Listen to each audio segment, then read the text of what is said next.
Isaías, capítulo 46. Eu peço aos irmãos que acompanhem a leitura. Bel se encurva, Nebo se abaixa. Os ídolos são postos sobre os animais, sobre as bestas. As cargas que costumáveis levar são canseira para as bestas já cansadas. Esses deuses juntamente se abaixam e se encurvam, não podem salvar a carga. Eles mesmos entram em cativeiro. Ouvi-me, ó casa de Jacó, e todo o restante da casa de Israel, vós a quem desde o nascimento carrego e levo nos braços desde o ventre materno. Até a vossa velhice eu serei o mesmo, e ainda até as cãs eu vos carregarei. Já o tenho feito, levar-vos-ei, pois carregar-vos-ei e vos salvarei. A quem me comparareis para que eu lhe seja igual? E que coisa semelhante confrontareis comigo?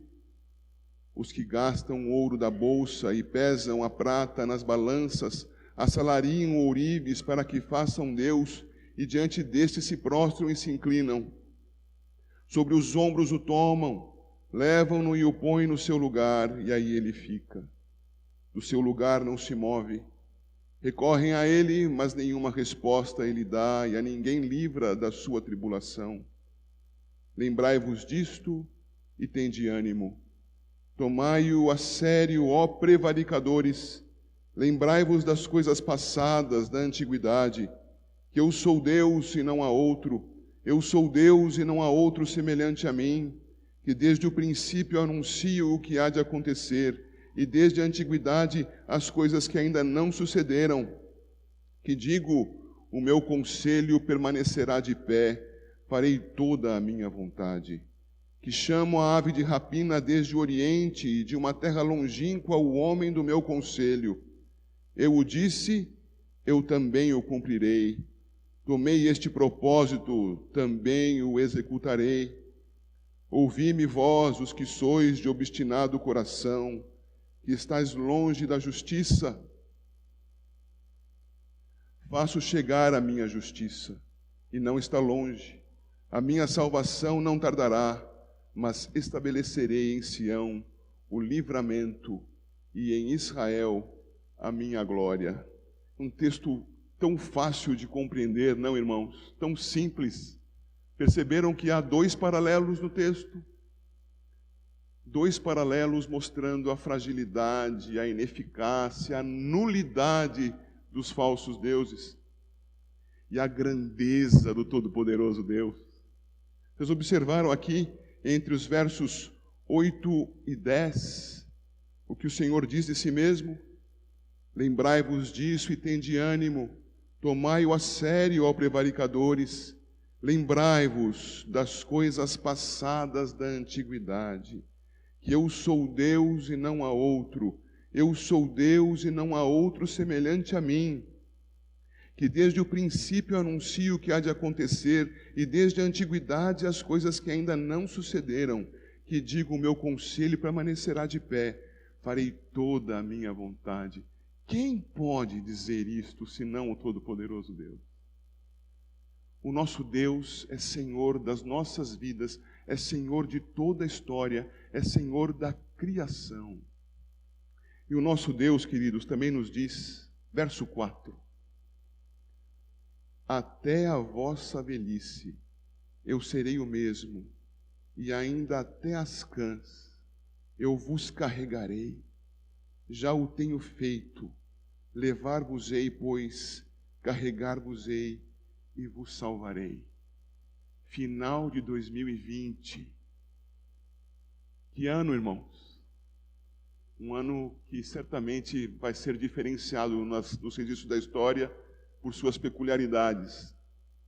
Poucas delas boas, mas nós podemos nos regozijar. O Senhor tem nos carregado em seus braços e nos trouxe até aqui.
Muitos têm passado por muitas aflições nesses dias. Alguns se desesperam com a doença, outros com as possibilidades do seu tratamento. Alguns se desesperam por perder o emprego. Alguns se desesperam com a política, que é sempre conflituosa. E alguns então ficam pasmos diante de tudo isso e nem sabem o que fazer. Mas nós estamos aqui reunidos porque, pela graça de Deus, foi nos dado conhecer, entender e crer no Senhor da história. Por isso nós podemos, pela graça de Cristo, descansar nas mãos do Senhor. O nosso tema desta noite é este: o Senhor da história. E o texto base para a nossa pregação parece ser muito curto, mas não se engane, haverá muitos outros a partir deste. Segundo o livro das Crônicas, 36, os versos 22 e 23. Porém, no primeiro ano de Ciro, rei da Pérsia, para que se cumprisse a palavra do Senhor por boca de Jeremias, despertou o Senhor o espírito de Ciro, rei da Pérsia, o qual fez passar pregão por todo o seu reino, como também por escrito, dizendo: assim diz Ciro, rei da Pérsia: o Senhor, Deus dos céus, me deu todos os reinos da terra e me encarregou de lhe edificar uma casa em Jerusalém, que está em Judá. Quem entre vós é de todo o seu povo, que suba, e o Senhor, seu Deus, seja com ele. Deus tenha misericórdia de nós, nos abençoe no estudo da sua palavra. Meus queridos irmãos, desde que o homem caiu em pecado, a vida é conflituosa. Os conflitos são contínuos. Eles acabavam de comer o fruto proibido, e o Senhor então vem andar pelo jardim. Eles se escondem do Senhor. Claramente havia conflito em seu coração. E o conflito que havia não era apenas com Deus, era com Deus inicialmente, mas era um conflito interno de cada um deles consigo mesmo. E entre eles, homem e mulher, porque já se identificavam nus, já precisavam se cobrir, já não tinham mais intimidade real um com o outro, o que antes acontecia. O Senhor pergunta a Adão: o que aconteceu? E Adão responde, já mostrando o conflito: a mulher que o Senhor me deu o fruto e eu comi. Quem são os culpados para o homem? Deus é culpado. A mulher é culpada. Ele é inocente. Conflito. O conflito continua adiante. Se nós vamos ao capítulo 4, vamos ver que havia conflito entre os dois primeiros filhos de Adão, de modo que Caim mata Abel. Ainda no capítulo 4, um descendente de Caim diz que a vingança que seria feita sobre qualquer que o ofendesse seria 70 vezes 7, isto é, muito maior do que a vingança que fosse feita quanto a alguma agressão contra Caim. Violência, conflito. Temos o dilúvio, grande perturbação mundial, como que uma recriação do mundo. Mas o homem pecador entrou na arca, e o homem pecador saiu da arca, e com o homem pecador saiu o pecado, e o conflito continuou. E podemos ver lá em Gênesis capítulo 10, verso 9, que dos descendentes daqueles homens havia um que era conhecido por ser poderoso caçador. Verso 9 do capítulo 10, foi Nimrode, valente caçador diante do Senhor. Daí dizer-se, como Nimrode, poderoso caçador diante do Senhor. Caçador? Caçador? dominador. Um homem que exercia poder como que caçando outros homens. Um poderoso conquistador.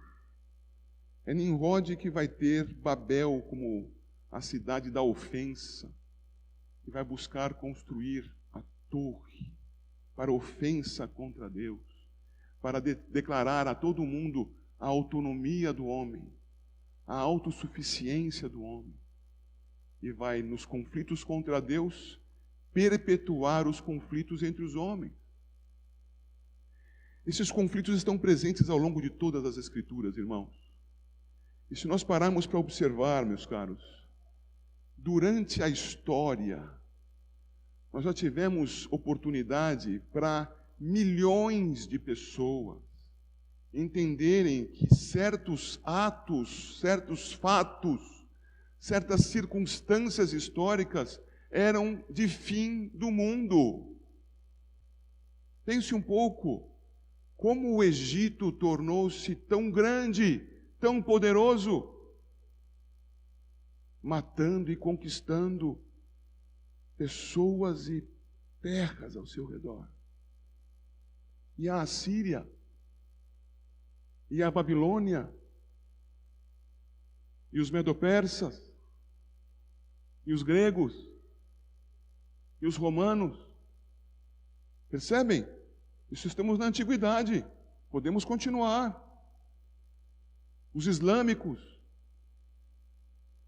os mongóis, donos do maior império que a terra já viu, embora breve, um século e pouco, com uma gigantesca extensão territorial. E depois, os espanhóis, os franceses, os ingleses. De algum modo, as pessoas entendem que estamos no final de um império nos nossos dias. Alguns entendem que esteja chegando ao fim a dominação norte-americana. E não é para nós sorrirmos, não, porque provavelmente esse final implica no início de outro império, nada pacífico, que é o chinês. Conflitos contínuos. Nenhum desses impérios fez paz sobre a terra. Todos eles avançaram de maneira beligerante, matando e conquistando. Será que Deus estava de costas viradas? Não estava vendo o que acontecia? O que acontecia para que tantas pessoas chegassem ao fim das suas vidas, entendendo que o mundo estava acabando? E se eu falei de impérios, meus irmãos, eu poderia falar também de virada de século, virada de milênio. Podia falar de muitas enfermidades que já aconteceram ao longo da história. Muitas enfermidades, irmão. Para nós pensarmos em duas muito significativas, uma há quase um milênio atrás, chamada de peste negra, dizimou a população europeia ao ponto de restar menos da metade das pessoas, matando, com doença. Bem mais recentemente, a tal da gripe espanhola. Meus irmãos, muitos fins do mundo já aconteceram na mente de milhões de pessoas sobre a face da terra.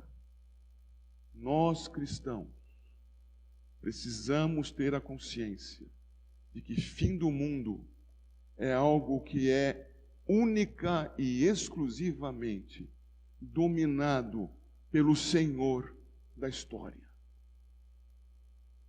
Por isso não temam. E se não temem, continuem assim. Esse texto de Mateus 24, que eu peço que os irmãos, por gentileza, abram para ler.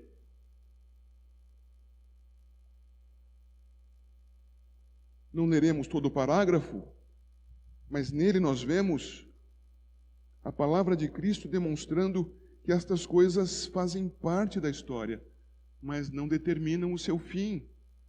24, do 6 ao 8, lemos. E certamente ouvireis falar de guerras e rumores de guerras. Vede, não vos assusteis, porque é necessário assim acontecer, mas ainda não é o fim. Porquanto se levantará nação contra nação, reino contra reino, e haverá fomes e terremotos em vários lugares. Porém, tudo isto é o princípio das dores. Irmãos, o princípio das dores não é o fim. As mulheres aqui que já deram à luz filhos não devem se lembrar com saudade das dores que sentiram. Devem sim se lembrar com muita alegria de quando tomaram seu filho pela primeira vez nos braços. Mas das dores, ninguém gosta de lembrar.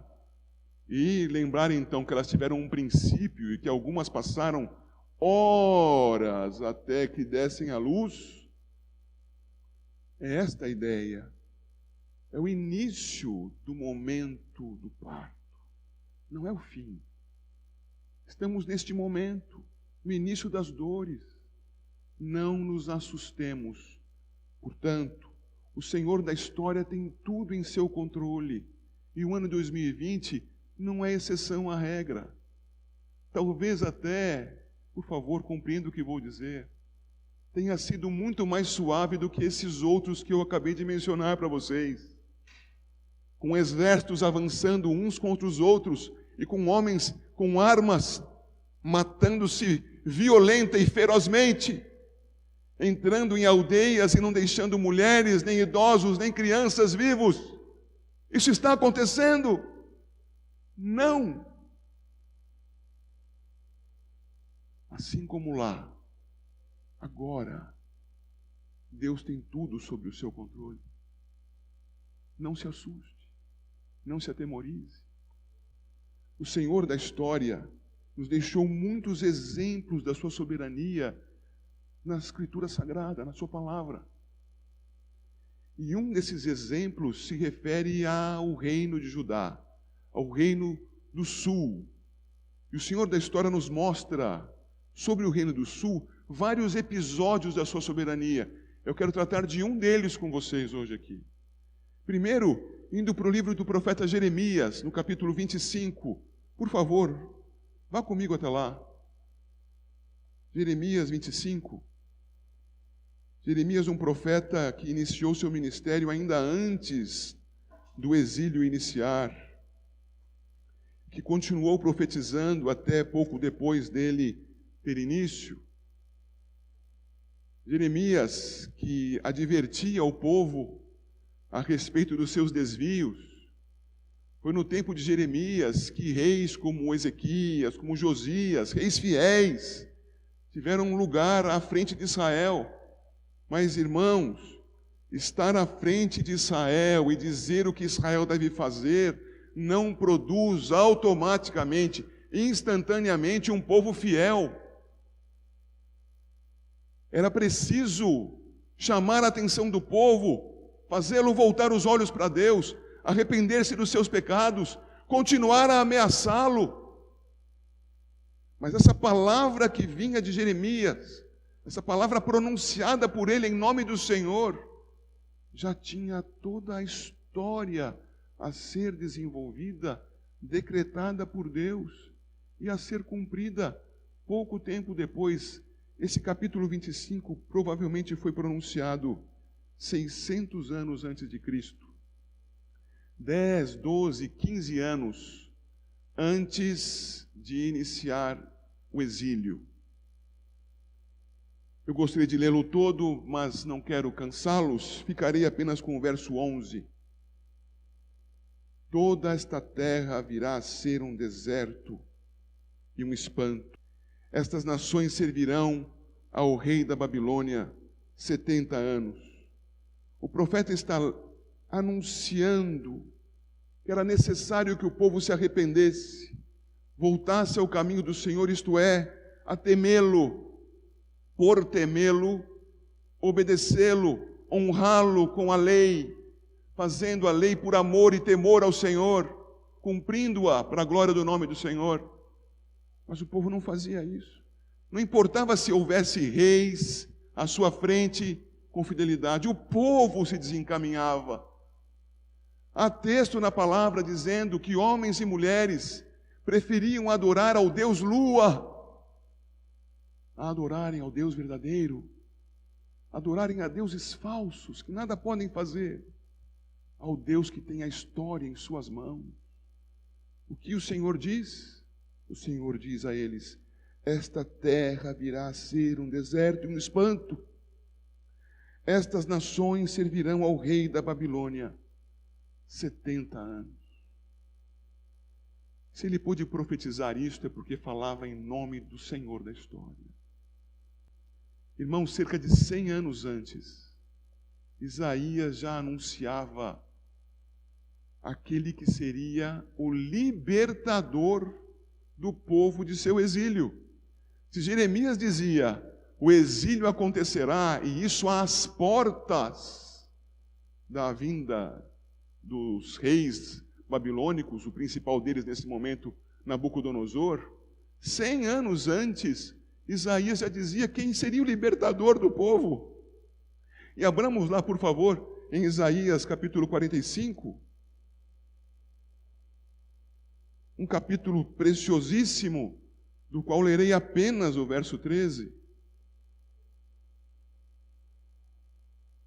O Senhor está dizendo, Isaías 45, 13, eu, na minha justiça, suscitei a Ciro e todos os seus caminhos endireitarei. Ele edificará a minha cidade e libertará os meus exilados, não por preço, nem por presentes, diz o Senhor dos exércitos.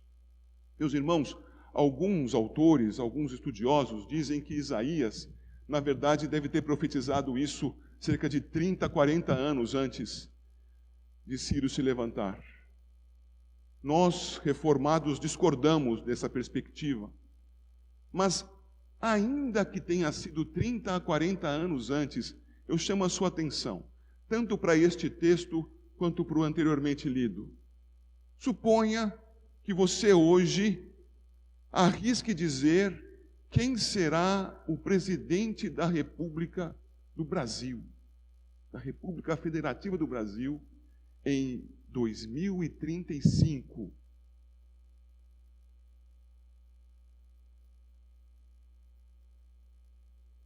E então, conseguiu? Disse algum nome? Pensou em algum nome? Imaginou algum nome? Porque, não se esqueça, até 2013, 2014, era impossível pensar que Jair Bolsonaro sairia candidato à presidência em 2018. Será que em 2000 alguém poderia dizer que em 2018 teríamos o presidente que temos agora? O Senhor da história, seguramente.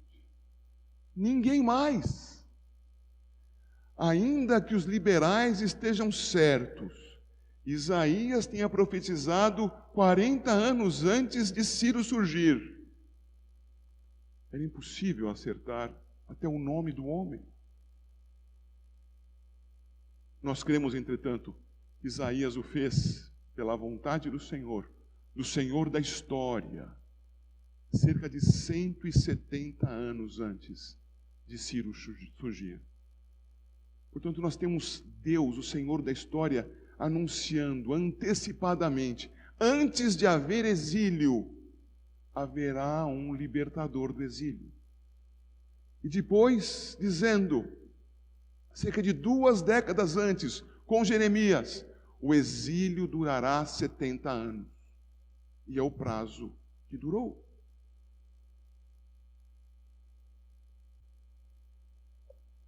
Vamos voltar para o segundo livro das Crônicas, capítulo 36.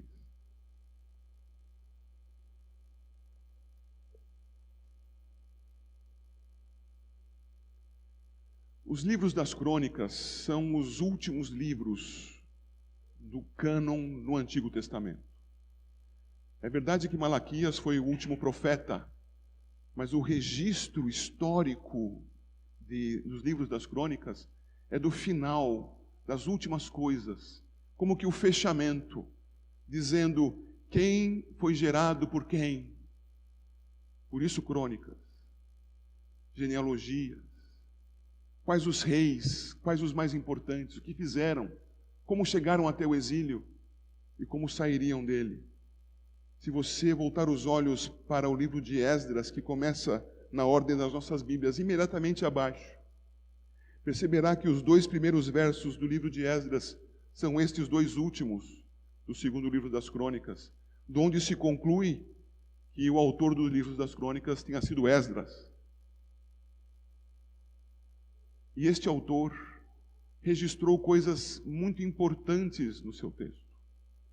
Para eu chegar até o texto, eu preciso localizar você um pouco melhor no período babilônico da história.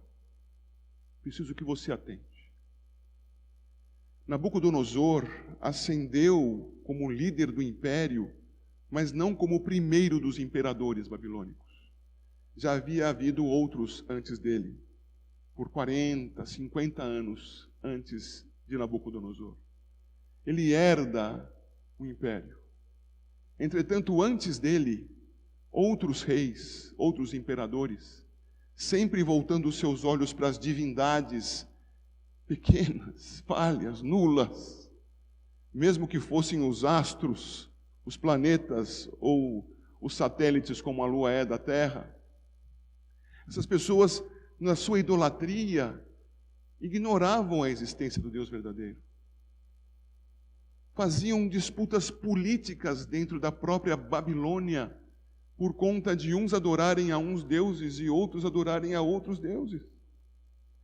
Deixavam de ir até a cidade principal da Babilônia para adorar o Deus principal, Marduk. Adoravam a outros deuses. Um deles era devoto de uma santa, a deusa da noite, que muito influenciou vários do povo de Deus, vários dentre o povo de Deus, para também adorarem esta deusa da noite. Essas disputas religiosas e políticas foram terríveis para a Babilônia, enfraqueceram o reino. E enquanto a Babilônia se enfraquecia, observe, disputa política não é coisa dos nossos dias, é coisa dos conflitos humanos. Um outro reino se desenvolvia, era o Medo. Mas o Medo não teve muita força, logo os persas subjugaram os medos e vieram sobre a Babilônia e conquistaram a Babilônia. O grande imperador medo-persa foi Ciro. E o que fez Ciro? Foi para a capital da Babilônia, capital do império, e honrou ao Deus babilônico, conquistando com isso a simpatia dos sacerdotes, conquistando com isso mais poder pela simpatia dos políticos de então. Estratégia política. E Ciro,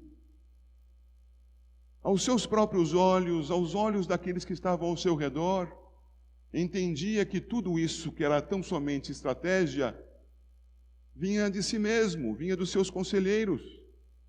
E um dos passos que ele tomou foi o de devolver os povos exilados aos seus territórios e o de reconstruir os templos dos seus deuses e os seus sacerdócios, os seus cultos. E por que ele fazia isso? Com o mesmo objetivo que fez para pacificar internamente a Babilônia. Também pacificar os povos conquistados. Isso é o que ele imaginava. Eu gostaria que você observasse, por favor, o texto que temos diante de nós, no seu versículo 22. No primeiro ano de Ciro, rei da Pérsia, para que se cumprisse a palavra do Senhor por boca de Jeremias. Até aqui. Este é o primeiro ano de Ciro como rei da Pérsia, como rei de todo o Império Babilônico. Talvez você consiga ver aí na figura, para vocês é impossível, que é um mapa da África, do sul da Europa e de grande parte da Ásia aí configurado. Eram os domínios de então de Ciro. um império realmente gigantesco. Ciro, entendendo-se soberano sobre os seus próprios atos e sobre um imenso, enorme império, faz determinar aquilo que a palavra nos diz para que se cumprisse a palavra do Senhor. No primeiro ano de Ciro, sobre todo o império, não só sobre os persas, ele toma uma decisão e cumpre o decreto eterno. Sempre é bom que nós observemos isto quando estudamos a palavra de Deus.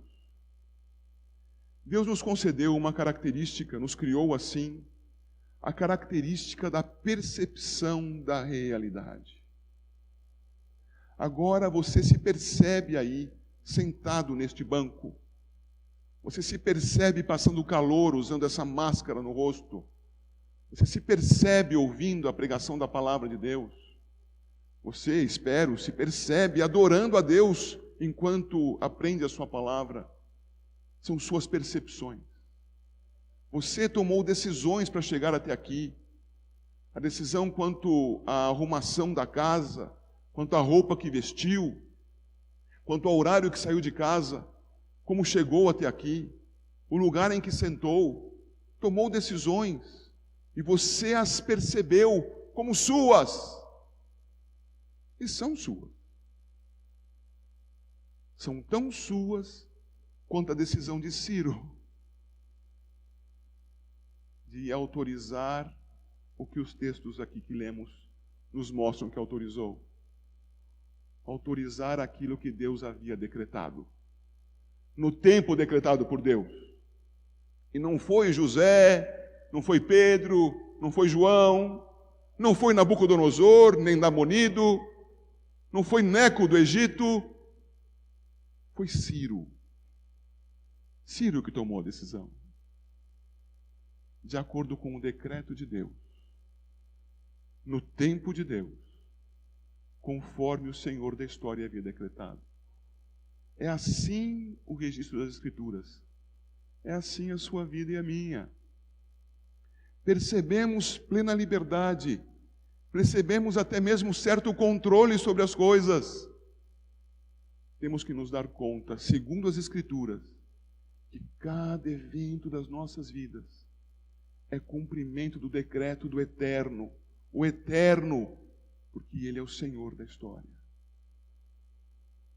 Ele fez então cumprir a sua palavra pronunciada por boca de Jeremias. E ele então, seguindo no verso 22, observa ali, por boca de Jeremias, despertou o Senhor o espírito de Ciro, rei da Pérsia. Irmãos queridos, o espírito de Ciro parecia ter sido desperto por si mesmo, assim como você, que talvez tenha tirado um soninho na tarde de hoje e despertou para vir para cá.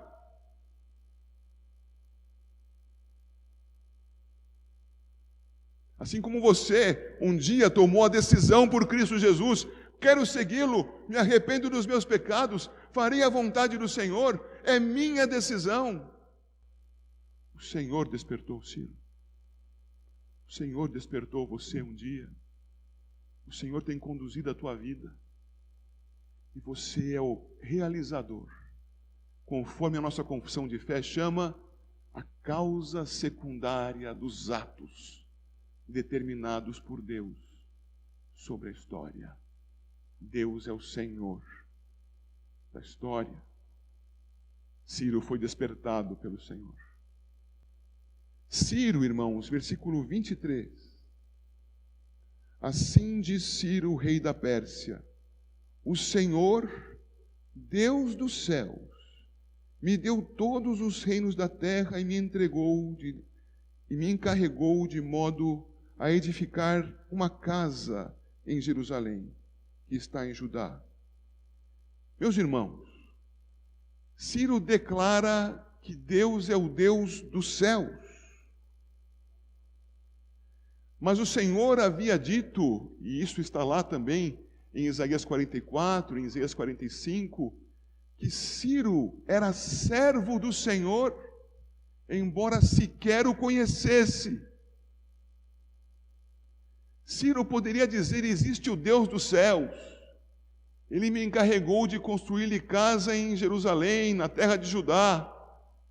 Mas não era um convertido, não era um homem temente ao Deus verdadeiro, era alguém que sequer o conhecia por seu nome, chamava-o de Deus do céu. Irmãos, o nosso Deus tem sob o seu controle Trump, Xi Jinping, as lideranças vermelhas, azuis e amarelas da política brasileira. Ninguém escapa ao controle de Deus. Todos esses que agem, ainda que com a percepção de autonomia, estão juntando sobre si mesmos as culpas que a sua responsabilidade lhes acrescenta. Porque, percebendo-se autônomos, agem como autônomos e juntam sobre as suas cabeças o peso da ira de Deus. Mas nenhum deles está fora do governo do Senhor. O Senhor é Senhor da história, é Senhor das pessoas, é Senhor dos lugares, é Senhor de tudo e de todos. Nada o surpreende. Quando estudo com os catecúmenos o texto de Atos, capítulo 4, a partir do verso 24, nós vemos ali os nossos irmãos do passado, na igreja primitiva, declarando com todas as letras: Herodes, Pôncio Pilatos, exerceram autoridade sobre Jesus e o mataram. E diz ainda o texto: conforme a tua vontade havia pré-determinado. O Senhor é Senhor da história.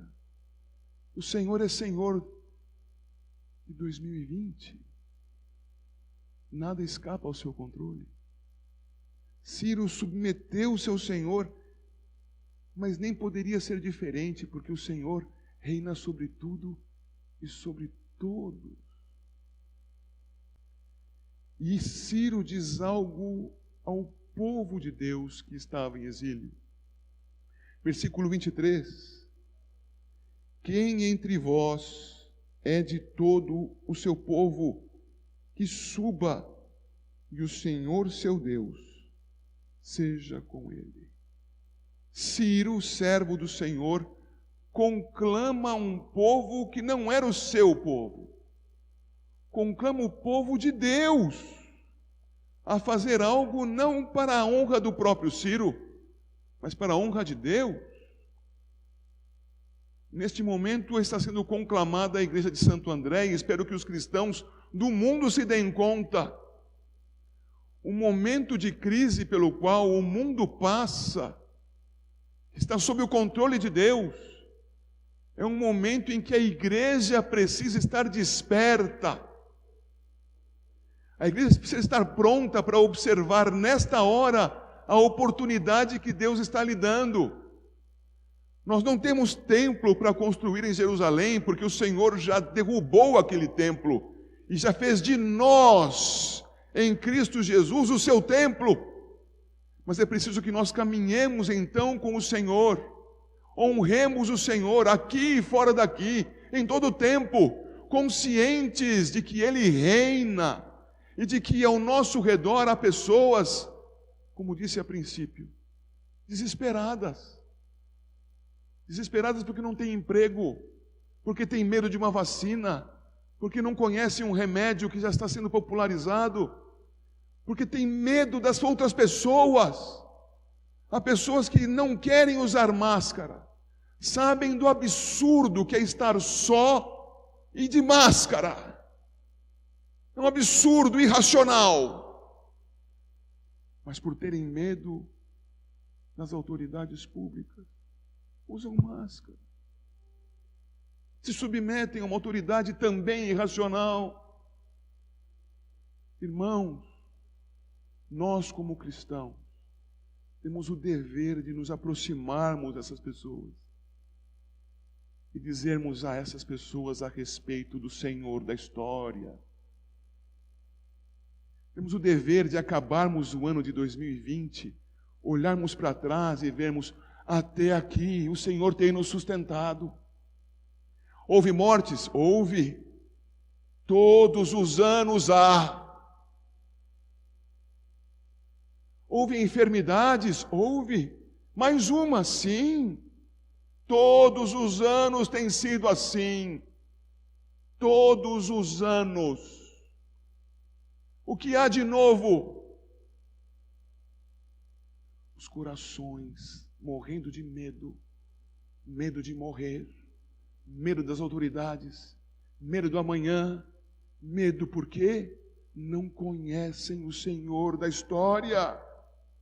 Você tem medo? Não tenha medo. Isso já foi dito deste púlpito algumas vezes. Sim, seja cuidadoso, seja prudente, não seja medroso. Seja respeitoso. Cuide das pessoas ao seu redor. Não seja medroso. Confie no Senhor. Submeta-se ao Senhor. Sirva ao Senhor. Ao olhar para trás, já disse, veja um ano em que o Senhor nos sustentou e que nos trouxe até aqui. Eis-nos aqui. E se o Senhor nos conduzir adiante? Glória a Deus. Sirvamos a Deus por dias, por meses, por anos, quantos Ele quiser. Mas o façamos debaixo da autoridade do Senhor, o nosso Deus, anunciando a sua grandeza, a sua glória, o nosso Redentor, a razão da existência da criação. Anunciemos que este mundo não terminará por alguém apertar um botão vermelho onde se lê bomba nuclear. Não terminará por haver homens disseminando doenças para cá e para lá. Não terminará por haver centenas de milhares de guerras, de pessoas se batendo, se matando, se odiando. Este mundo está na mão do Senhor. E este mundo terminará quando o Senhor assim determinar, por meio da volta do Filho do Homem. Não antes. Assim, meus irmãos, povo de Deus, nós que moramos neste país, nessa cidade, ao olharmos para um novo ano que se inicia em alguns dias, irmãos, arregacemos nossas mangas, olhemos para o nosso Deus e confiantemente caminhemos para o louvor da sua glória, para o seu serviço, sem abatimento.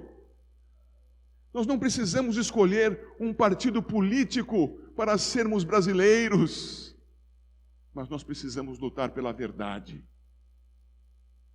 Precisamos verificar as condições nessa gangorra de poderes para sabermos que lado apoiar. Precisamos ter uma posição que seja tão próxima quanto possível da que honre a Deus. E ainda que suba um déspota, lembremos que temos que honrar as autoridades postas ali por Deus e repreendê-las em nome do Senhor a respeito dos seus desmandos e desvios. Precisamos viver como cristãos verdadeiros neste mundo cujo Deus é o Senhor. E quanto ao teu trabalho, confie em Deus. Se for preciso estudar mais, estude, aproveite a oportunidade. Se você tem trabalho e pode progredir, mudar de carreira, avance. Faça as coisas para a glória do Senhor. Lembre-se de que há pessoas ao seu lado. Compartilhe, ajude. Sobretudo, irmãos, fale do Senhor Jesus e ampare as tuas palavras com vida cristã, com um comportamento digno do Senhor. Não tema, Igreja de Santo André. Não importa o que 2021 nos traga, mais coronavírus, combates com vacinas, lutas políticas, quebra econômica, Não importa. Confie no Senhor. Siga adiante. Alguém da família morreu? Alguém está doente? Alguém morrerá? Confie no Senhor. Siga adiante. Não deixe que o maior valor da sua vida se perca por conta daquilo que você vê com seus olhos naturais. Assim, então, irmãos, confiantes no Senhor, sigamos. Porque o nosso Deus não está brincando de Deus. Ele é o Senhor da história. Senhor da tua vida. Senhor de Santo André e desta igreja. Do país, do mundo, da criação. Que Deus console o teu coração e te fortaleça assim. Em nome do Senhor Jesus.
Animem-se, irmãos.